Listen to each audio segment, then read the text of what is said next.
Hi, I'm Tim. Welcome to Watchbox, and thanks for logging on. If you love this watch, email tmosso@thewatchbox.com. It's in the description below. It's the direct purchase inquiry line to me and my hand-picked crew from you for purchase questions you have about this or any watch you see on Watchbox Reviews. And today we are discussing the 40mm white gold Laurent Ferrier Galet Micro-Rotor, a timepiece with a lovely fluid form to it, 40mm in white gold, with a dial that is a dark silver galvanized with radially arrayed hours as well as seconds, Arabic numerals, and a tonal contrast between silver, white gold, black, and blue. The timepiece reasonably thin considering the complexity, power reserve, and automatic winding. At 11.2 millimeters thick, it's thinner than a Rolex Daytona. From lug to lug, 47.1 millimeters, a wonderful span for a small wrist, and a spacing between the lugs of a standard 20 millimeters, so you'll have a world of options in that universal 20 millimeter size. Now the timepiece has a wonderful fluid grace, as you can see, a few well-chosen character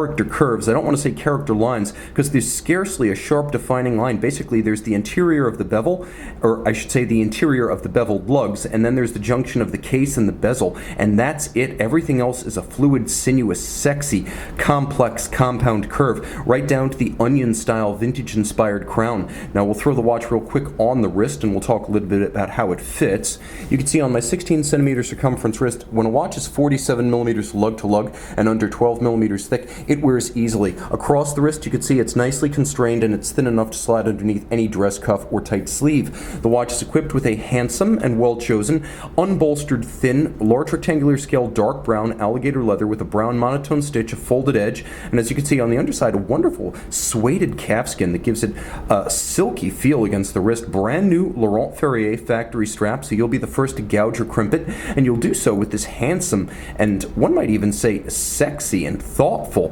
white gold pin buckle. This is usually a default component bought from a contractor and thrown on most watches. At Laurent Ferrier, they sweat the details, and the details in this case even include that lovely rippled pin for the buckle itself and the revetment inside the buckle so that the pin can sit flush. Gorgeous!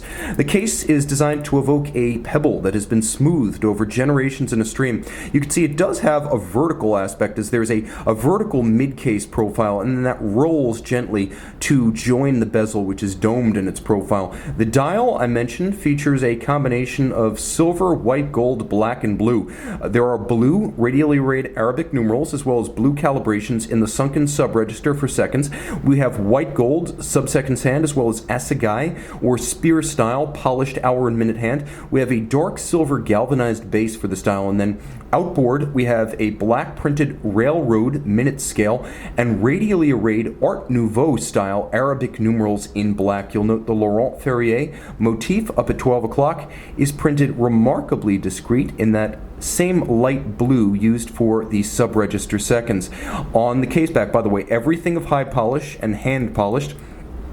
The same is true of the movement, entirely hand finished, and it is gorgeous hand finished. This is the caliber FBN 22901, automatic winding, 72-hour power reserve, a jeweled staff and ratchets for the winding mass, a micro rotor, so it's a silent winder and you don't feel the rattle. It also features a guilloche cut on the 22-karat winding mass itself, and you can see because it's a micro rotor, it has a big open display case back and the thin profile of a manual wind watch. So it beats away at 21,600 vibrations per hour, pivots on 35 joules. It's adjusted in a chronometer besting 6 positions. Chronometers are generally 5. It holds that regulation thanks to a free sprung architecture that's more shock tolerant than a mobile stud index, and you can just barely see the double direct impulsing escapement. There is no Swiss lever here. There is no lever at all. The twin wheels made of nickel phosphorus directly impulse the balance only in its direction of travel, after the fashion of Breguet's 1802 natural escapement. So it's both a low friction system for accuracy and a power conserving system that allows this single mainspring barrel watch to run for 3 days on a wind. It also features an overcoil hairspring to help the watch keep excellent time in any orientation with respect to gravity. You can see black polishing on the decoupling mechanism. You can see the decoupling mechanism for the manual wind that allows it to wind automatically when you're not manually winding. Black polish on every screw head with a chamfered slot and a chamfered circumference. Black polish on the half bridge for the balance. Black polish on the bridge for the rotor. Interior angles 1, 2, 3, 4, 5. The sharp inward cleft created by mirrored chamfers that meet and form a sharp crease, the sign of the finest hand finishing. And finally, you can see the level of anglage or mirrored chamfer on the edge of every bridge is so broad, so bright, and optically smooth that I have no need to recommend a loop. This movement can be viewed and enjoyed with the naked eye, designed in concert with